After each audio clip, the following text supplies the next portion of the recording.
Hey folks, welcome to this episode of the Application Security Podcast. This is Chris Romeo. I am the CEO of Security Journey and also co-host of said podcast. I'm joined today by Robert Hurlbut. Hey Robert. Hey Chris, yeah, good to be here. Threat modeling architect. Threat modeling architect, one of our favorite topics. But today we're going to talk about, well, kind of another favorite topic of ours, and that is OWASP, but a specific project. But as our audience knows, when we have any new guests, we first have to hear their origin story or how they got started in the world of security. So, Seba, we're going to come to you first and say, what is your security origin story? Hi, Chris. Well, thanks for inviting us. So the way I would say accidentally stumbled into security is kind of a long time ago. It's about 20 years ago.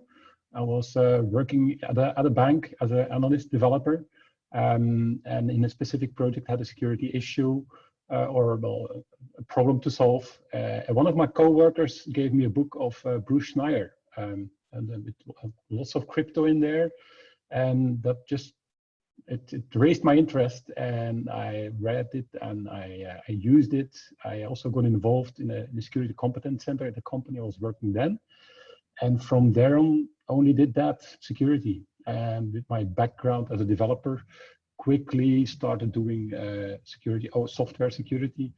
Got involved also in OWASP since 2004. So, and since then, been doing lots of software security. Now started cool. Torion a couple of 5 to 6 years ago. So there we go. Okay, and you're the CEO of Torion? Yeah, I co-founded it with a couple of other guys, and I'm now CEO. Awesome. Yep.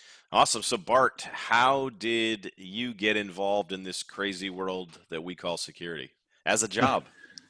Yeah, okay. Thanks, Chris. Around the same time as Seba, I think. It's a bit more than 20 years now. I started my career in university, academic world, where one of the professors asked me to do a PhD, and the topic, I was thinking a bit about the topic.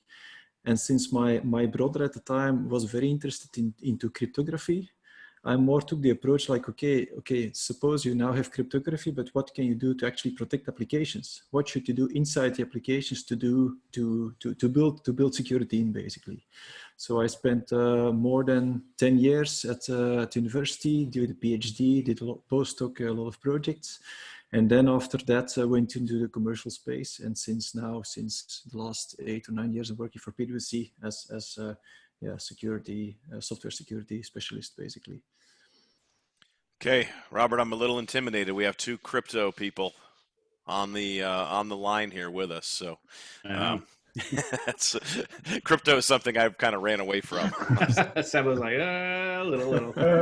I know enough of it that I'm pretty sure I should never create any crypto code myself. Yeah. I think you know enough to say I know not to do it, right? Exactly.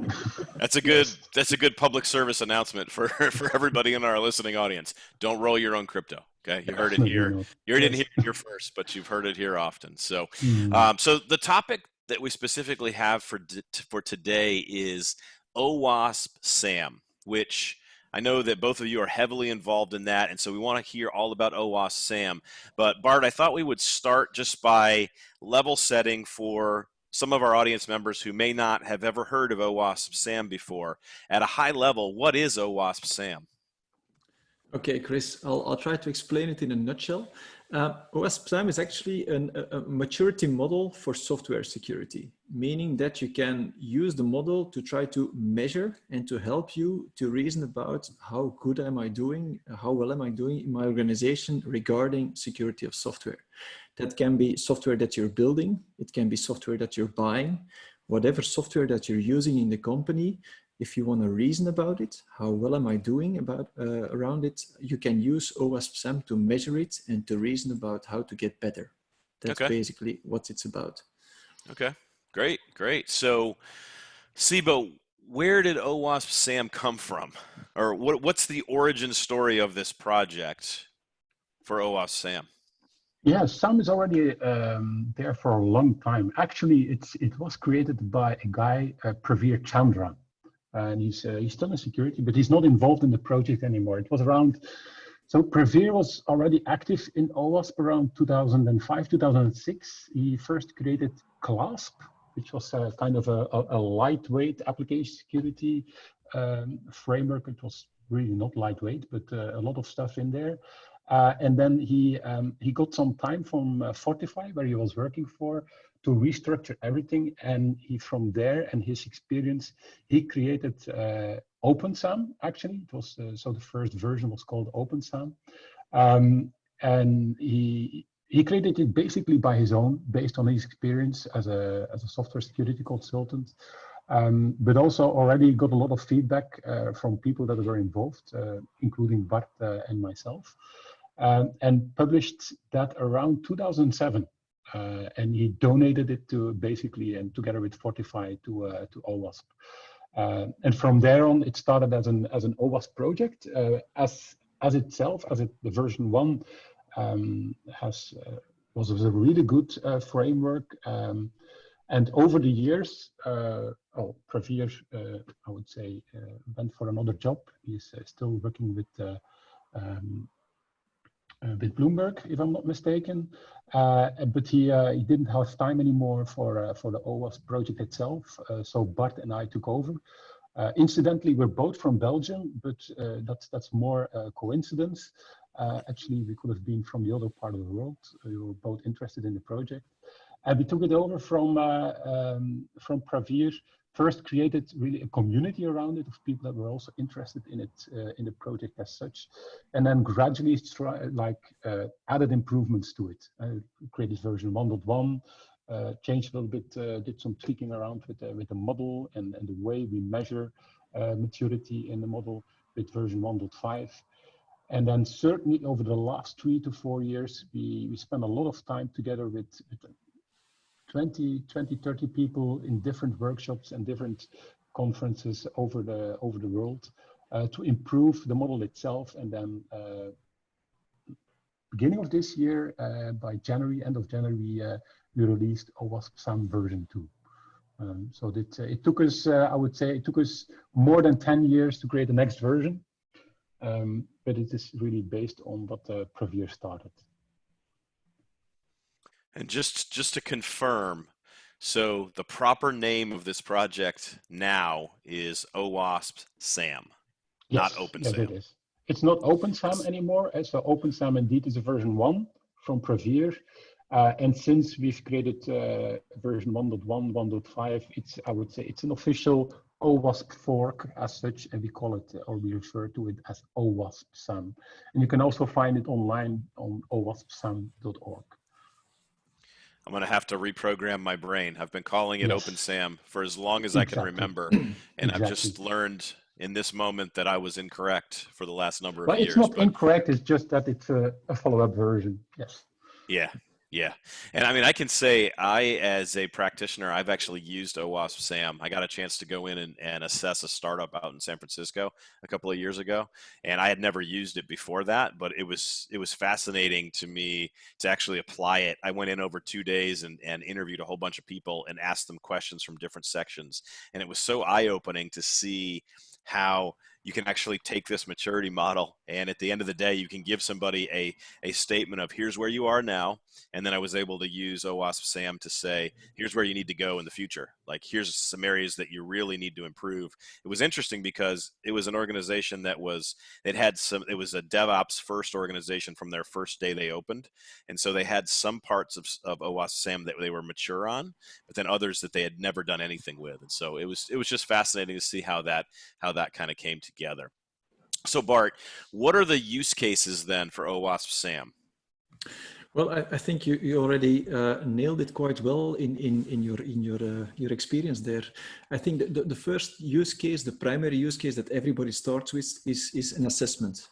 So you want to use the model to do an assessment of your software development practice, secure development practices in the organization.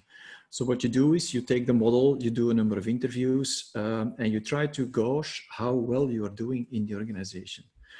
Very important in that perspective is to take into account the scope of the assessment that you're doing, because a lot of companies have different teams that work in a different way. So sometimes it's not so easy to do a single assessment for the entire company. You might want to split up the company in different parts and do several assessments. But that's kind of the starting point, and that's where everybody gets started. That's a primary use case, I would say. But then the model is very well suited in defining the future, so that to be for your organization. Where do you want to go in 1 year time, 3 years time, 5 years time? So what's my to be model for the organization? That would be the second primary use case, because it helps you think in a structured way about the different practices and elements that you should be thinking about in your organization. And then the model can help you in a structured way of in getting there. So getting from point A, where you are today, to point B, where you should be in a couple of years' time, in a structured way. Typically, that will be organized in a number of phases of 6 months to 1 year, every phase around that, to get you from point A to point B. And then as a final use case, I would say SAMS helps you a lot in providing you instruments in implementing the different practices that you would be implementing in improving in the organization. So it gives you a lot of resources, a lot of description, guidance in what you should be doing in implementing those practices in the organization. But it's all about improving the maturity, getting you from point A, the as-is of today, to point B, the future, where you want to go as an organization. That's basically the primary use cases of what SAMM can deliver you as a company. Have either of you seen OWASP SAMM ever used as a contractual vehicle? Like, is anybody using this as in an RFP or something like that to say, kind of, here's some of the practices that you have to do? I would think that would be another use case for the project. Yeah, definitely. I've already seen that in public tenders, even by governments. I've been involved in a couple of them, and that's where SAMM itself has the possibility to be used as a maturity model. But since there is a measurement aspect in it, it can easily be used to also set like a minimum level of maturity of a software provider whenever you're buying software. That's great. Yeah. So you mentioned BSIMM there. That's going to be one of the big questions from a lot of people. A lot of people are familiar with BSIMM, and they may be new to OWASP SAMM. What's the difference then between SAMM and BSIMM? Well, there's a big difference, but it's interesting to also understand how BSIMM started. It's actually also it has the same origin story. When Previer created OpenSAMM, he was doing that paid by Fortify, and he presented his result on the Fortify board of advisors. And at that time, Gary McGraw was on that same board and was very interested in the project as such. Wanted to collaborate on that together with Previer. And let us say that there was some, I would say, differences in opinion between Previer and Gary on how to do it. And so Gary, I would say, took, the same kind of structure that SAMM was based on, because certainly when you look at the first versions of BSIMM, you see a lot of similarities. But the way Gary took it, and when he started using BSIMM at Synopsys, was different.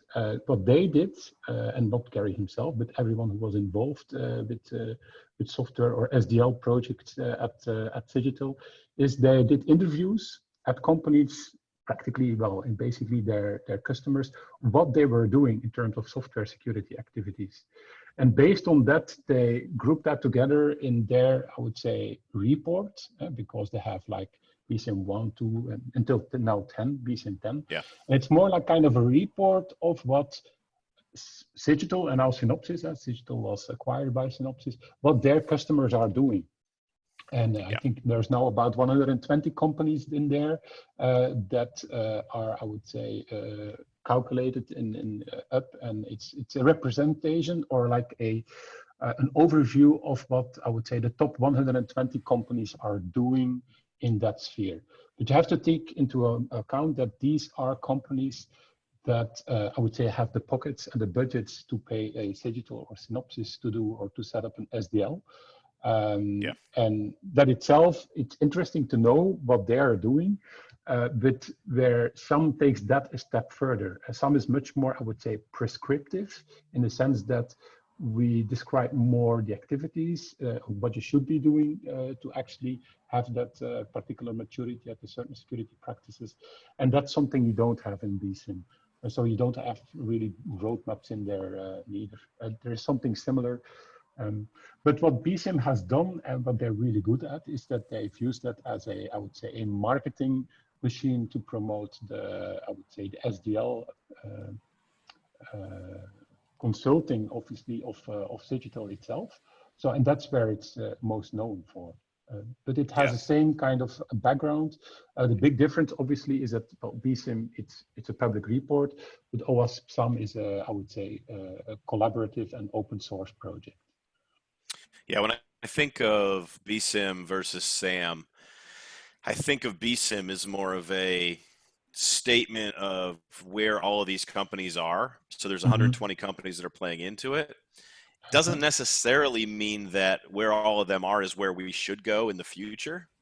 Whereas when I think about SAMM, I think about the roadmaps and thinking about the prescriptive guides on where we want to get to in the future, that we as a community can come together and agree, kind of setting the standard for, hey, in 5 years, we want to be doing these new innovative things.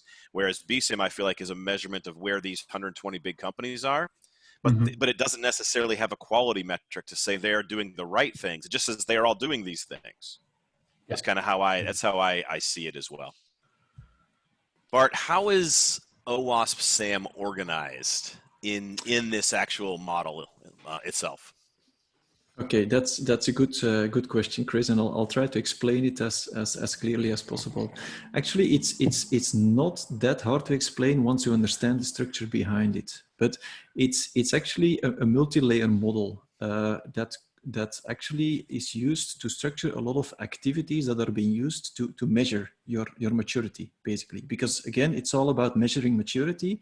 So we want to measure the maturity of activities. Are you doing activity X? Are you doing activity Y? Okay. So the structure to structure all this is a multi-level structure. At the highest level, there is a layer which is called business functions.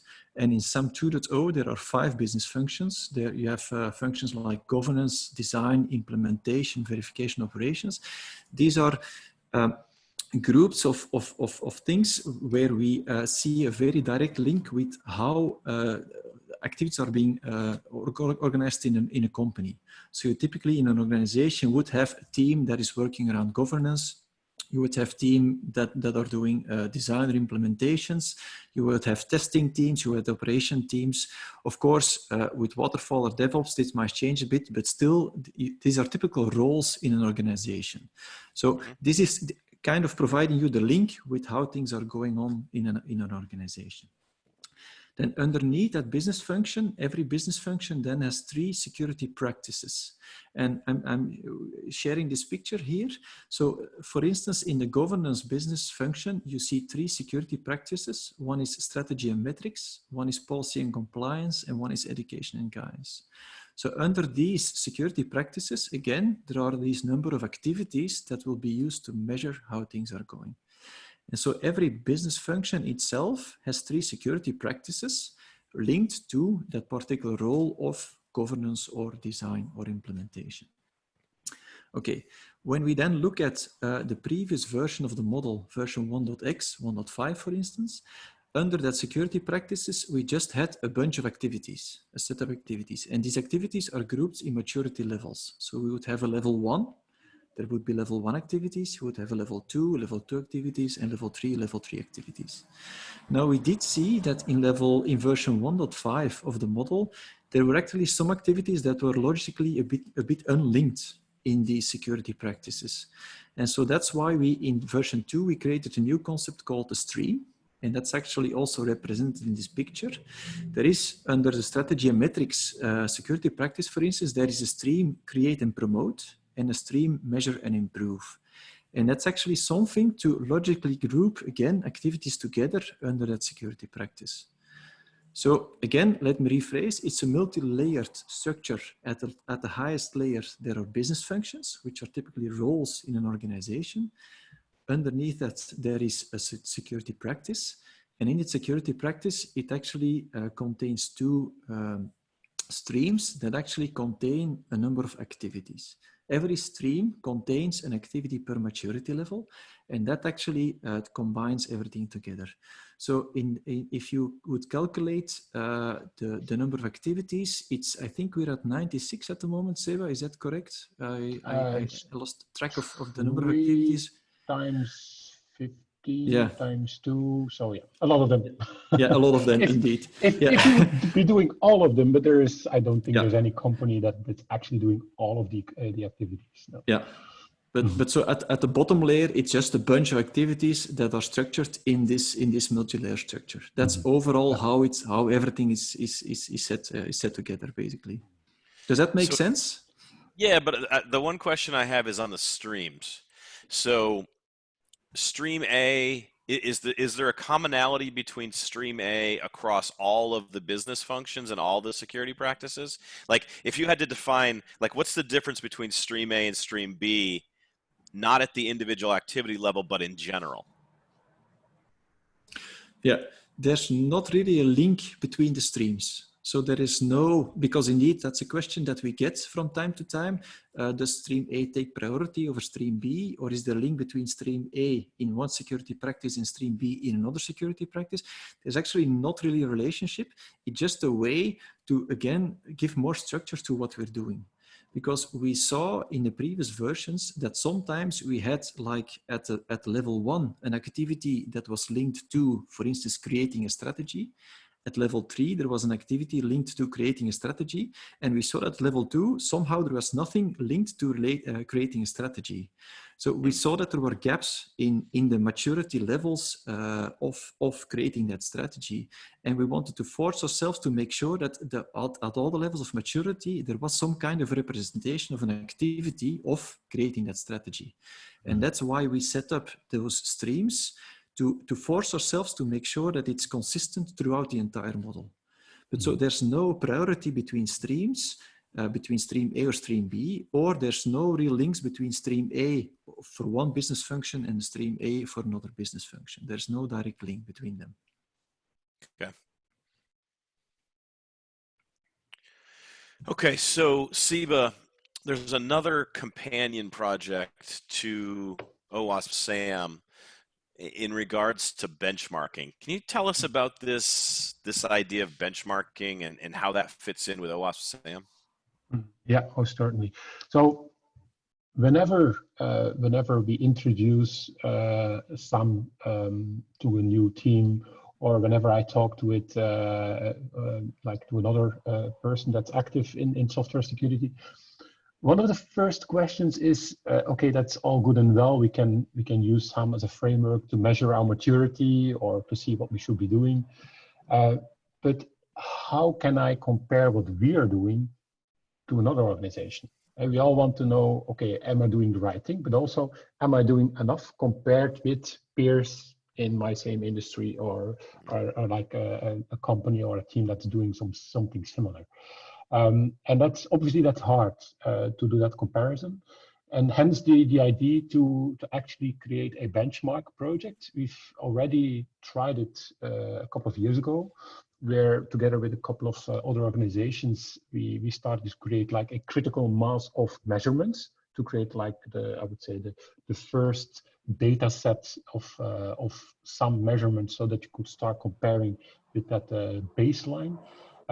Unfortunately, that was not successful. We didn't have, I would say, enough measurements.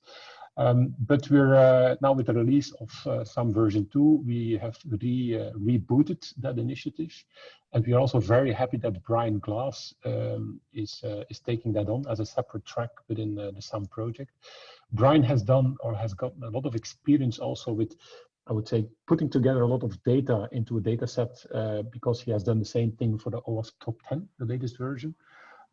So the idea is now that we invite organizations that have done some assessments or that are doing some assessments to share those, I would say, measurements in an anonymous way.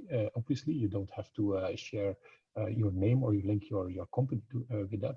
But the idea is that we could, or we should be able to see, okay, if we measure, for instance, if we, how are we doing in terms of security testing? Say that we are a measurement like in terms of maturity, we're at 1.5 on a maximum of 3. And that we're active in, I would say, banking or financial or fintech sector. Is that enough compared with other similar kind of organizations?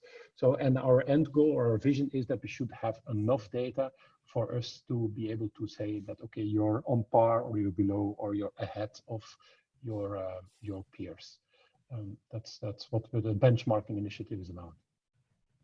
Yeah, I think that's going to be a big companion to OWASP SAMM, because that's the question I've heard people ask even as well is, you know, this is a great maturity model, but how do I stack up against other companies? And that's one of the things BSIMM does give you today, is it does give you that kind of level set against other companies in the same industry as me. Am I doing better? Am I doing worse? And so I'm excited to see this benchmarking come together, because I'd like to see the results. I want to see how are we doing as an industry? How are we, you know, where do we need to improve? You know, for somebody like me who builds education, that information is going to help me figure out where should we be investing more time in developing new content to teach people about things that everybody's struggling with. And so that's why I'm excited about this. So Bart, what does the future hold for OWASP SAMM? Like when you look into the future, I know you just got version 2, you guys just got version 2 out the door. So you're probably thinking about like, I'm going to take an OWASP SAMM vacation for a couple of years or something. But what, when you think big about 5 years in the future, what's kind of on the roadmap for OWASP SAMM? Where do you guys want to go with this? Well, I think there's a number of elements to add to the table there. First of all, I think from a content perspective, I think it's really important that we are in line with modern development practices in organization, and that's also something that why we really wanted to get version 2 out as soon as possible. Is that we noticed that the original version 1 or 1.x, it was not always fitting very well with modern development organizations anymore. And so, for instance, if you look at version 2, we created this new business function implementation. It's a totally new function, but you will see there are things like secure build, secure deployments, which were really necessary to be able to measure what modern companies are doing. So I think if you're looking forward, I think one of the main goals is that we should always be striving for having a model that is able to represent what companies are doing. Does that mean that for version 3, we will need 6 business functions or maybe 4 again? At this point in time, it's difficult to say, but that's really our goal, to really make sure that we are really aligned with what companies are doing on the floor. Then from a process perspective, what we really try to do is to have a model that can evolve in a very agile way. And by that I mean, in the past, whenever we did release, we always had to spend quite some time to get the release out, and it took us, people had to wait for that release to be out. With version 2 and going forward, really wanted to make it a community and agile process, in a sense that when we see that there is a flaw or a particular issue in the model, we want to be able to improve that model very quickly. Push a fix as soon as possible. And so we've done a lot in setting up version 2 to be able to very quickly build new versions of the model. So going forward, what we would like as a project team is to really to be able to release in a very flexible and agile way. In that sense, we don't want to wait another 5 years to create version 3. No, we want to continuously update the model to make sure that it's in line with what companies are doing. And that's actually where we want to go towards, is a very fluid model that's in line with what companies are doing. And that might mean that in the future, we might want to release another version 3 if we really say, okay, this change is so disruptive that it doesn't make sense to do a small change to the model anymore. That will happen, but in the meantime, we will have had a lot of updates and improvements to the model that did make sense and that were backward compatible, I would say, to make it fully functional for our users. And we want to stay as close as possible to our users, to our companies with the model, basically. Are you still versioning all of those changes? So I'm just curious, like, I love the idea of, it's almost like a DevOps for a maturity model where you're committing new versions and changes and pushing to production all the time. The only question I have is, how do you version that though, so that when we start doing a comparison between company A and company B, we know this version was 2.1.7 and this was 2.1.5 in case there's some discrepancy that could skew the data?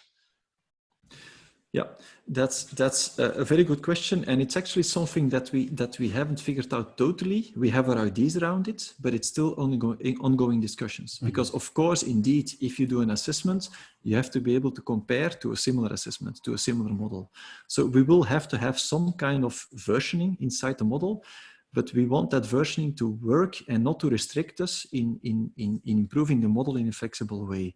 So indeed, these are discussions that are ongoing, and we'll for sure need some kind of version, major version, minor versioning to be present, to make sure that at least we can take those steps up in terms of versioning. And that's something we're currently heavily discussing in the project team as well. But as long as, I would say, as long as the major frame or the major framework doesn't change, and there's no, I would say, additional activities, or the maturity levels don't significantly change, there's currently no reason actually to increase, I would say, the release version. So we've now come into a situation that everything is in GitHub. The whole model itself are YAML files that we're automatically publishing towards the website whenever we do a change. And that has allowed us to collaboratively create SAMM version 2 where we are, and we can gradually now improve and iterate over that. And it's only when there's, I would say, major structural changes that we're going to bump up the release versions. Mm-hmm. That makes sense. So I guess on June 16th, you have this OWASP SAMM User Day coming up. What's going to happen on this user day? Mm-hmm. So we've been working on a lot of over the last couple of years, but we've always had a strong tie with the community. And so each year we've organized little, I would say, like SAMM summits. Now currently with Corona, we can't do a physical one, but we're organizing a virtual user day for everyone who's using OWASP SAMM or considering to use OWASP SAMM in the near future. And on June the 16th, we're probably going to start in the afternoon, I would say Europe time, and in early morning US time. We're going to do an online conference covering SAMM topics. So there will be people talking about content. We'll have a couple of workshops. We'll have a couple of I would say, roundtables where you can share your experience actually of how you used SAMM, what went good, what went wrong, what kind of toolings you were using. And so we've just now, I would say, started the website, so you can find it on owaspsamm.org/userday. There's a call for topics, and we invite everyone who has used SAMM to fill in I would say, the call for topics and to propose a topic. The idea here is really that we want the community to share, and that you can learn from other people on how they are using SAMM. You hear a lot individually stories from people who are using SAMM who are really happy with it, or who have failed miserably as well, and there we can also do some lessons learned. And we want to create like a platform to share those kind of experiences. Yeah. Is there any cost for that? Is it free, or is there a registration charge? It's going to be completely free. Like anything within OWASP, it's open source, it's free. We have structural sponsors who I would say, pay our bills for the technical editing, the hosting, the layout, and the support we need. But everything we do and everything we publish is completely free, including the user day. Yeah, and I just wanted to add to that. SAMM is a model that's driven by the community and built for the community. And so we're actually trying a lot to involve as much as possible the community, among others, for instance, by providing guidance on how to use the model. And that guidance can, for instance, we're currently building with Rob van der Veer, a guidance on how can you build, how can you use OWASP SAMM for agile development, or how could you use it for DevOps-oriented companies? Because again, this is like a theoretical structure, but you have to apply to a particular context of your organization. Just as every company doesn't need to get all trees for all practices or activities, you don't need, the way you apply it in your organization differs depending on your context. So we want to give as much as possible guidance and advice from within the project to companies. How can you actually apply this? And this is why we're having these user conferences to share experiences. And because we know the more you talk about it, the clearer it becomes on how to use this model at best in your organization. And that's why we think this user day is so important, and we invite everybody to join forces and to collaborate on this. Yeah, that's great. So Seba, if you had a key takeaway or a kind of a final remark here, concluding remark for our audience, what would you leave our audience with? I'd say if you've never heard of it, visit it. So it lives online, owaspsamm.org. Have a look at it. You click through to the model, you can discover the model there. And be sure to subscribe to the newsletter. That way you get, we're not spamming. We regularly send an update of what we're doing. So you get at least like once per month or every 2 months an update on what we're doing. So if you want to keep up to date with what we're doing, subscribe to the newsletter. All right, Bart, what would you leave the audience with? For me, it would be the proof of the pudding is in the eating, because we see that actually the OWASP SAMM model is a bit of a jewel. At least we think it's a jewel, but you only start to appreciate the real content and the real value of it once you start using it. And so we organize a lot of trainings and discussions with people, and they really start seeing the value once they apply it to their company. So my suggestion would be, try it. It doesn't cost you a lot of time. Just give it a go, and you will see that by trying it out, you will start to realize the value that actually is in the model, and it's totally free. So it's out there for everybody. So my takeaway would be, give it a try, and share feedback or give us questions if you have any. We're happy to support you. Very, very good. So Seba and Bart, thank you very much from us. We're gonna offer thank yous from the community as well for working on OWASP SAMM and making this project such a success. And I know there's got to be a team of tens, if not hundreds, of people that are collaborating and directly providing you feedback. And so we want to thank all of those folks that are putting forth all of these volunteer efforts.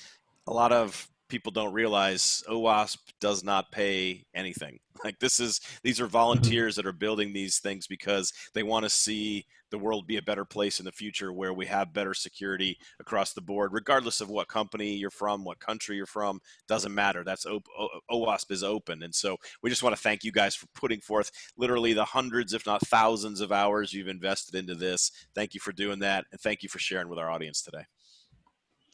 Thank you, Chris, and indeed thanks also to the rest of the team. Yeah, definitely. And cut. All right. I have one suggestion. Okay. You've got threat model and app risk in the wrong places. I think they should be. All right. Wait, I'm still recording. Good. Okay, this is good. You thought I wasn't recording. No. I can't we should have this because then it'll be considered to be on behalf of my employer, so I can't be recording. Okay, I'll stop recording then. Yeah, there's